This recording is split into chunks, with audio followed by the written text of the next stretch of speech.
안녕하십니까. 백두산 아카데미의 백두산 원장입니다. 저는 지난 30년간 국내외 파생시장 그리고 주식시장을 함께하고 있습니다. 특히 옵션 시장은 이제 저의 생활이 됐고요. 평생 동반자로 같이 가고 있습니다. 저를 알고 계시는 몇몇 지인분들은 오랜만에 저를 만나면 아직도 옵션 하고 있어? 하고 질문을 하십니다.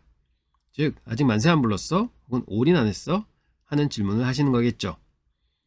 그래도 다행스럽게 잘 키워가고 있습니다. 오늘은 제가 왜 옵션을 하고 있는지, 또한 왜 여러분들도 투자 상품으로 옵션을 꼭 고려하셔야 되는지에 대해서 말씀을 드리도록 하겠습니다. 삼성전자의 현재 가창을 보시겠습니다. 시가, 고가, 저가, 퍼, PBR 이런 수치들은 나와 있지만 예상 가격, 적정 가격 이런 항목들은 존재하지 않습니다. 삼성전자에 영향을 주는 요인들은 무수하게 많고요. 이러한 요인들을 종합해서 공식화할 수가 없어 삼성전자 주가를 객관적으로 알려줄 수가 없습니다. 옵션은 주식과 틀리게 정확한 가격이 있습니다. 여러분 옵션 현재 가창을 보시면요. 이론가라는 항목이 나옵니다. 공식에 의한 가격이 존재한다는 얘기입니다. 즉 옵션 가격에 영향을 미치는 요인들이 구체적으로 있다는 얘기죠. 여러분 블랙쇼울즈 모델이라고 들어보셨을 겁니다. 아래 나오는 공식입니다. 이 공식을 피셔 블랙, 바이런 숄즈, 로버트 머튼이 1970년대 고안을 해냈습니다. 그래서 이 모델로 인해서 1997년에 숄즈와 머튼은 노벨 경제학상을 받습니다. 그러나 안타깝게도 피셔 블랙은 1995년도에 세상을 떠나서 상을 못 받게 됩니다. 이거 보면서 야 건강하게 살아야지 좋은 일도 생기는구나 하는 걸 다시 한번 느꼈습니다. 그래서 세계가 이러한 공식을 구체적으로 인정을 했다 하고 말씀드릴 수 있겠고요. 그리고 1997년도는 대한민국의 최초로 옵션 시장이 개설됐던 해입니다. 그래서 대한민국도 사실은 세계 옵션 시장이 부흥하는데 발걸음을 같이 했다 하고 말씀드릴 수 있겠습니다. 옵션 가격은 다음 5변수를 알면 블랙쇼울즈 모델에 대입해서 옵션의 이론가를 계산할 수가 있습니다. 첫째는 기초 단위 되는 K200 지수의 지수, 그 다음에 만기까지 시간이 얼마 남았는가 하는 시간, 주식시장이 얼마나 크게 움직이겠는가 하는 변동성, 각 옵션이 가지고 있는 행사 가격, 돈과 주식이 관계된 거니 배당률과 이자율 이런 수치만 알면 옵션의 적정가가 계산이 가능합니다. 모든 옵션들은 이러한 변수들의 영향을 받으며 규칙을 가지고 움직이고 서로 연관성을 가지고 있습니다. 이러한 관계를 제대로 알면 돈 벌 수 있는 기회가 너무 많이 생깁니다.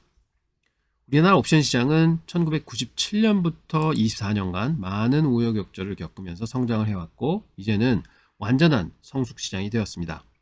하여 이러한 규칙들이 선진 시장에서처럼 잘 작동하고 있습니다.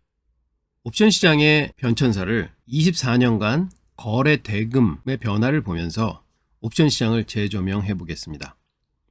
초기 시장은 옵션에 대한 무지로 시장이 활성화되지 않았었습니다.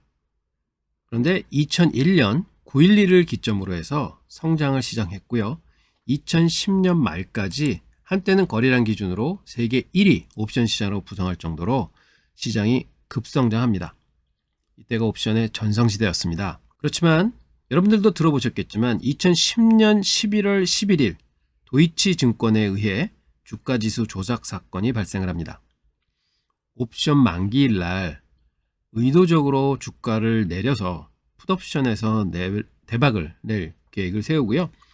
도이치증권이 동시호가에 2조 3천억에 가까운 주식 매도를 프로그램으로 매도합니다. 그래서 종합지수가 1960선에 있었는데요. 동시호가 마치고 50포인트가 하락을 합니다. 한 2.5% 정도 폭락을 했는데요.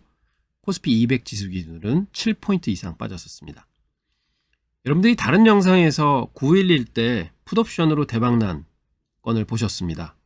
그 이후에 처음으로 2010년 11월 11일 풋옵션으로 5분 만에 500배가 상승하는 사건이 발생을 합니다. 이로 인해서 많은 외국인들이 제재를 당하고 또 당시에 큰 손실을 보게 된 증권회사 상품이나 혹은 펀드들이 파생시장을 점점 떠나게 되고요.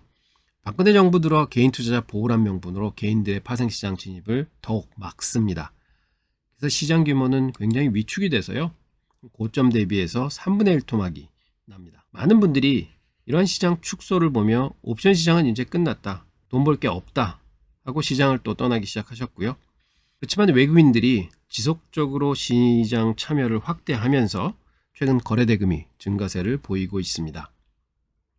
이번에는 개인, 외국인, 증권사들의 시장 점유율 변화를 분석하며 왜 옵션 시장이 발전했는가, 그리고 왜 합리적인 시장으로 변했는가 하는 걸 말씀을 드리겠습니다. 초기 시장에는 개인 투자가의 투자 비중이 압도적이었습니다. 65%를 차지를 했고요. 그 다음에 증권회사가 한 30% 정도, 외국인은 5% 정도에 머물렀습니다. 근데 개인들의 투자 스타일은 대박을 꿈꾸면서 주로 복권의 형태로 투자를 하셔서 옵션 매수 위주의 투자를 하셨습니다. 그래서 옵션 가격이 매우 고평가가 되어 있었습니다. 그래서 이상 가격 현상이 너무나 많이 일어났던 시기였고요. 그렇지만 이 당시 현상을 좀 설명을 드리면 2000년 전후에는 HTS가 아직 활성화되기 이전입니다. 키움증권이 막 생겨나기 시작했던 시기였죠. 대부분 투자들이 유선으로 증권사 지점으로 주문을 내던 시절이었는데요. 이 당시 옵션 매매 수수료율이 1.5%였습니다. 지금의 30배에서 50배 가까운 수수료였죠. 만약에 그 당시에 1억 원짜리 계좌를 트고 하루에 한 번 사고팔고를 하신다 하면 하루에 300만 원 매매 수수료 나왔고요. 일주일이면 1,500만 원, 한 달이면 6천만 원 수수료가 나왔습니다. 만약 증권회사 PB가 여러분들한테 1억을 펀드에 한번 가입하시죠. 근데 펀드 수수료가 좀 비쌉니다. 한 6천만 원 정도, 그것도 한 달에 나옵니다. 하면 여러분들 가입하시겠습니까? 이 많은 수수료를 내면서 당시에는 개인분들이 매매를 하셨습니다. 결국은 어떻게 되겠습니까? 깡통 계좌가 자꾸 나오는 거죠. 그 당시에 많은 개인분들은 옵션을 모르기도 했지만 이런 수수료 과다 때문에 사실은 수수료로 계좌가 녹아나가는데 옵션은 어려워. 내가 항상 베팅을 너무 욕심부려서 해. 내가 옵션 매매를 못해. 그래서 결과적으로는 개인분들이 시장을 떠나기 시작했고요. 개인분들의 매매로부터 돈을 벌던 증권회사 상품들도 점점 시장을 축소하게 됩니다. 그런 와중에 외국인들의 투자 비중을 보면 꾸준히 증가하는 걸 보실 수가 있습니다. 이 이유는요.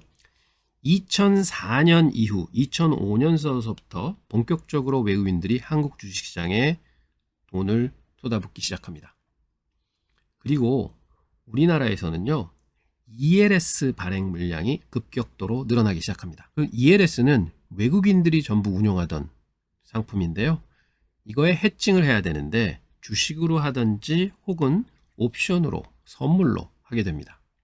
그래서 ELS가 늘어나면서 외국인들은 한국 옵션 시장으로 점점 점유율을 넓혀가서 지금 현재는 개인 투자가 비중은 65%에서 25%로 떨어졌고요. 증권회사는 30% 비중에서 5%대로 떨어졌고요. 외국인들이 5%에서 70%대로 늘어났습니다. 만약 많은 분들이 이 그래프를 보시면 옵션 시장에 외국인 비중이 70%라고? 이 시장은 돈을 벌 수가 없는 시장이구나. 외국인들이 돈을 다 벌어가겠네? 하고 생각하지만 절대 그렇지 않습니다.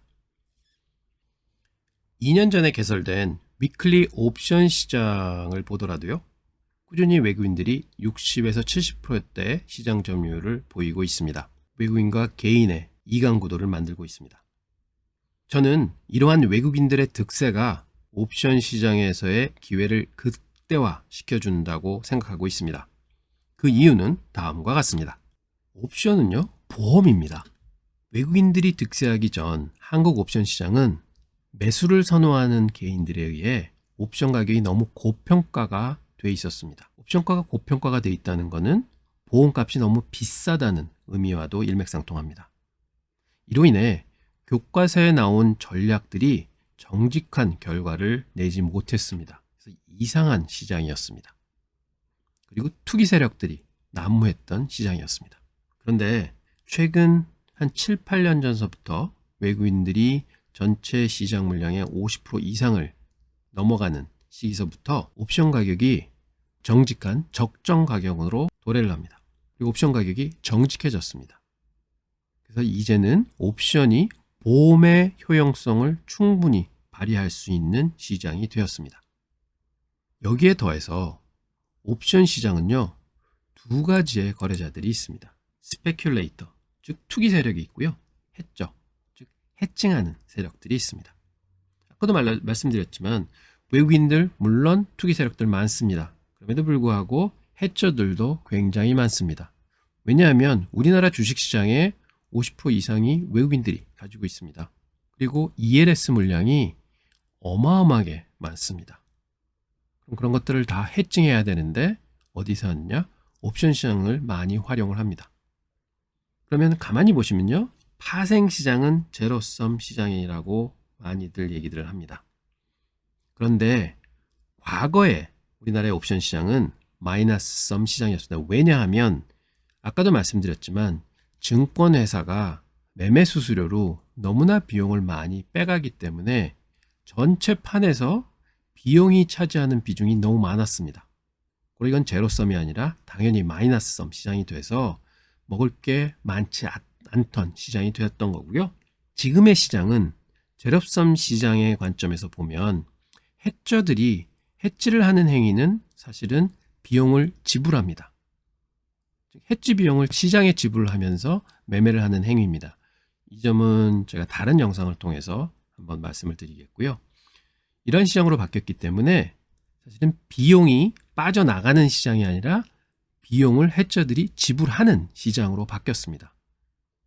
그러면 마이너스 썸이 아닌 제로섬이 아닌 플러스 썸 시장으로 옵션 시장이 바뀌었습니다.